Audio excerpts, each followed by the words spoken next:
പുതിയ സംവിധാനങ്ങൾ ഇപ്പോൾ ഏതാണ്ട് പരമാവധി എല്ലാ ശ്രമങ്ങളും നടത്തിയെന്ന് വേണ്ടേ മനസ്സിലാക്കാൻ. റഡാർ ഉപയോഗിക്കുന്ന അത്യാധുനിക സംവിധാനങ്ങളുണ്ട്, സാറ്റലൈറ്റ് ചിത്രങ്ങളുടെ സഹായം തേടുന്നുണ്ട്. അതിനപ്പുറത്ത് മറ്റെന്തെങ്കിലും തരത്തിലുള്ള ഒരു പ്രതീക്ഷയ്ക്ക് വക നൽകുന്ന രീതിയിൽ എന്തെങ്കിലും സംഭവിക്കുന്നുണ്ടോ അവിടെ?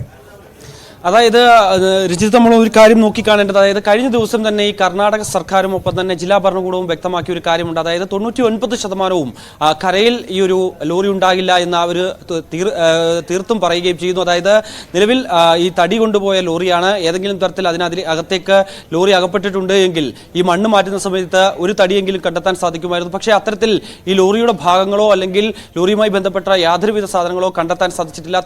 തടി ഉൾപ്പെടെയുള്ള കാര്യങ്ങൾ പോലും കണ്ടെത്താൻ ഇതുവരെയും സാധിച്ചിട്ടില്ല. അതുകൊണ്ട് തന്നെ ലോറി ഈ കരയിലേക്ക് ഉണ്ടാകില്ല, പുഴയിലേക്ക് പോയിട്ടുണ്ടാകാം എന്നുള്ളൊരു നിഗമനത്തിലേക്ക് കഴിഞ്ഞ ദിവസം വൈകിട്ടോടുകൂടി തന്നെ ഈ കർണാടക സർക്കാർ എത്തിയിരുന്നു. ഒപ്പം തന്നെ ജില്ലാ ഭരണകൂടങ്ങളെല്ലാം തന്നെ എത്തുകയും ചെയ്തിരുന്നു. പക്ഷേ സൈന്യം പറയുന്നത് നിലവിൽ ഈ മെറ്റൽ ഡിറ്റക്ടർ ഉപയോഗിച്ചുകൊണ്ട്, ഈ അത്യാധുനിക സംവിധാനങ്ങളും റഡാറുകളും ഉപയോഗിച്ചുകൊണ്ട് ഈ മണ്ണ്, അതായത് ഈ 4 വരി പാതയാണ്, 4 വരി പാതയുടെ ആ ഭാഗത്തേക്ക് കൂടുതൽ കൂന കൂടി ഇപ്പോഴും മണ്ണ് കിടപ്പുണ്ട്. അത് ഏകദേശം 10-15 അടി മുകളിലേക്ക് ഇപ്പോഴും മണ്ണ് കൂന കൂടി കിടക്കുന്നുണ്ട്. ആ ഭാഗത്തെ കൂടി മണ്ണ് മാറ്റിയതിനു ശേഷം മാത്രമേ അതിനൊരു വ്യക്തത വരൂ. അത്തരത്തിൽ ഈ മണ്ണ് കൂടി മാറ്റിയതിനു ശേഷം മാത്രമേ ആ ഒരു ദൗത്യത്തിൽ അത് പിന്മാറാൻ പറ്റൂ എന്നാണ് സൈന്യം വ്യക്തമാക്കുന്നത്. എന്തായാലും നിലവിൽ ഈ സിഗ്നൽ ലഭിച്ച പ്രകാരം അവിടെ പരിശോധന നടത്തിയെങ്കിൽ പോലും പറഞ്ഞാൽ അവിടെയൊക്കെ വലിയ രീതിയിൽ പാറകൾ, അതായത് ഈ മുകളിൽ നിന്ന് മണ്ണിടിഞ്ഞ് വീണ സമയത്ത് വലിയ പാറകഷ്ണങ്ങൾ കൂടി ഇവിടെ വന്ന് ഉറച്ചിരിക്കുന്ന സാഹചര്യമുണ്ട്. അവയൊക്കെ പൊട്ടിച്ച് മാറ്റിയതിനു ശേഷം മാത്രമാണ് അകത്തേക്കുള്ള മണ്ണുകൾ മാറ്റാനുള്ളൊരു ശ്രമം നടത്തുകയും ചെയ്തത്. എന്തായാലും നിലവിൽ ആ ഒരു പണികൾ പൂർത്തീകരിച്ചു എന്നാണ് നമുക്ക്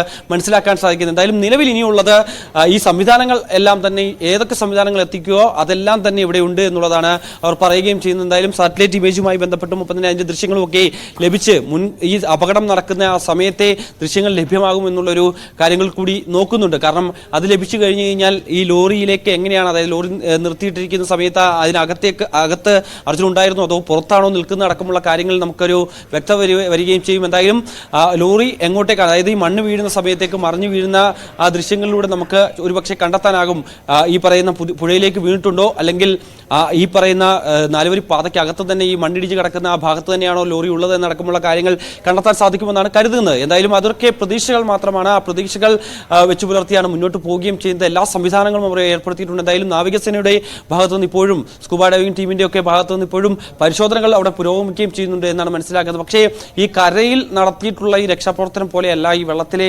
രക്ഷാപ്രവർത്തനം. അത് കുറച്ചുകൂടി ശ്രമകരമാണ്, കുറച്ചുകൂടി ദുഷ്കരമായിട്ടുള്ള ഒരു ദൗത്യമാണ്. അതുകൊണ്ട് തന്നെ കൂടുതൽ സജ്ജീകരണങ്ങൾ വേണ്ടതായിട്ടുണ്ടായിരുന്നു, കൂടുതൽ സംവിധാനങ്ങൾ എത്തിക്കേണ്ടതായിട്ടുണ്ടായിരുന്നു. അവിടുത്തെ മണൽ നീക്കം ചെയ്യുമ്പോൾ സ്വാഭാവികമായും ഞാൻ നേരത്തെ സൂചിപ്പിച്ച പോലെ തന്നെ 25 അടിയാണ് ഈ ഒരു ഗംഗാവലി പുഴയുടെ ആഴം. അതിലും 10 അടിക്ക് മുകളിലേക്ക് മണ്ണ് വന്ന് വീണിട്ടുണ്ട്. അവയ്ക്ക് മാറ്റണം.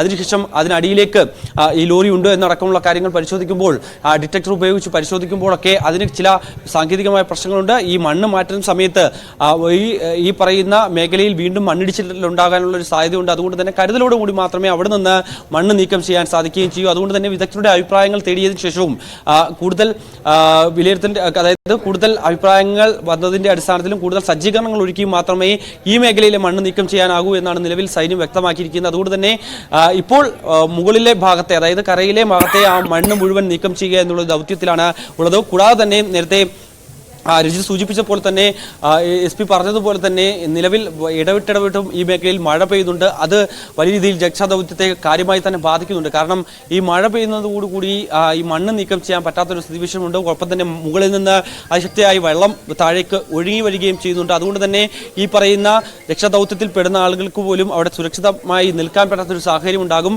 വീണ്ടും മണ്ണിടിച്ചിലുണ്ടാകുന്ന ഒരു സാഹചര്യം ഉണ്ടാകും. അതുകൊണ്ട് തന്നെയാണ് ഈ മലയാളികൾ ഉൾപ്പെടെയുള്ളവരെയൊക്കെ തന്നെ അവിടെ നിന്ന് നീക്കം ചെയ്യണമെന്നുള്ള നിർദ്ദേശം സ്വാഭാവികമായും പോലീസ് മുന്നോട്ട് വെച്ചതെന്നാണ് നമുക്ക് മനസ്സിലാക്കാൻ സാധിക്കുന്നത്. നിലവിൽ 150-ന് മുകളിൽ മലയാളികൾ അവിടെ ഉണ്ട് എന്നാണ് മനാഫ് ഉൾപ്പെടെയുള്ളവർ പറയുന്നതിൽ നിന്ന് നമുക്ക് മനസ്സിലാക്കാൻ സാധിക്കുന്നത്. അത്രയും പേർ അവിടെ നിൽക്കുമ്പോൾ ഒരുപക്ഷെ ഒരു തരത്തിൽ മണ്ണിടിഞ്ഞു വീണ് കഴിഞ്ഞാൽ അത് വലിയൊരു അപകടത്തിലേക്ക് പോവുകയും ചെയ്യും. അവർക്ക് ഈ പറയുന്ന സേനാ വിഭാഗങ്ങൾക്ക് പുറമെ ഇത്തരത്തിൽ നിൽക്കുന്ന ആളുകൾക്ക് പെട്ടെന്ന് രക്ഷപ്പെടാൻ സാധിച്ചെന്ന് വരില്ല. അത്തരത്തിലുള്ള സംവിധാനങ്ങളില്ല. അതുകൊണ്ട് തന്നെയുള്ള അവർക്ക് അതിൻ്റെ തയ്യാറെടുപ്പുകൾ നടത്താൻ സാധിക്കില്ല. അതുകൊണ്ട് തന്നെയാണ് ഇവരെ മാറ്റി നിർത്തി മറ്റ് നടപടികളിലേക്ക് കടക്കാൻ തീരുമാനിച്ചതെന്നാണ് നമുക്ക് മനസ്സിലാക്കാൻ സാധിക്കുന്നത്. എന്തായാലും നിലവിൽ പുഴ കേന്ദ്രീകരിച്ചുള്ള അന്വേഷണം നടത്തുന്നു.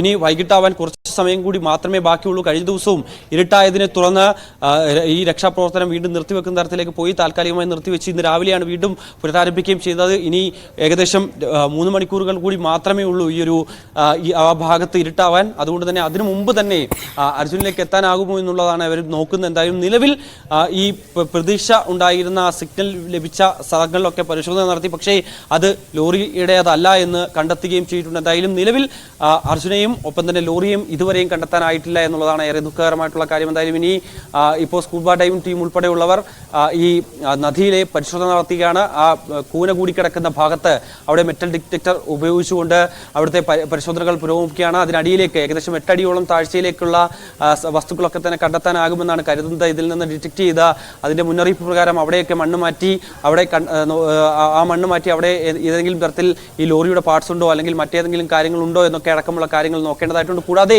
ഇവർ പറയുന്ന അനുസരിച്ച് ഈ ലോറി മാത്രമായിരുന്നു ആ സമയത്ത് ഉണ്ടായിരുന്നത്, മറ്റേതെങ്കിലും വാഹനങ്ങൾ ഉണ്ടായിരുന്നു എന്നടക്കമുള്ള കാര്യങ്ങൾ കൂടി പരിശോധിക്കുന്നുണ്ട്. കൂടാതെ ഈ പുഴയ്ക്ക് ഏകദേശം 7 കിലോമീറ്റർ അകലെ വെച്ച് കഴിഞ്ഞ ദിവസം ഒരു ടാങ്കർ ലോറി കണ്ടെത്തിയിരുന്നു. അതുകൊണ്ട് തന്നെ ഒഴുകിപ്പോയിട്ടുണ്ട് എങ്കിൽ ഈ തടികളോ അല്ലെങ്കിൽ മറ്റേതെങ്കിലും ലോറിയുടെ പാർട്സോ അങ്ങനെ എന്തെങ്കിലുമൊക്കെ മറ്റു ഭാഗങ്ങളിലേക്ക് ഉണ്ടോ എന്നുള്ളത് കൂടി നാവികസേന പരിശോധിക്കുന്നുണ്ട്. അവർ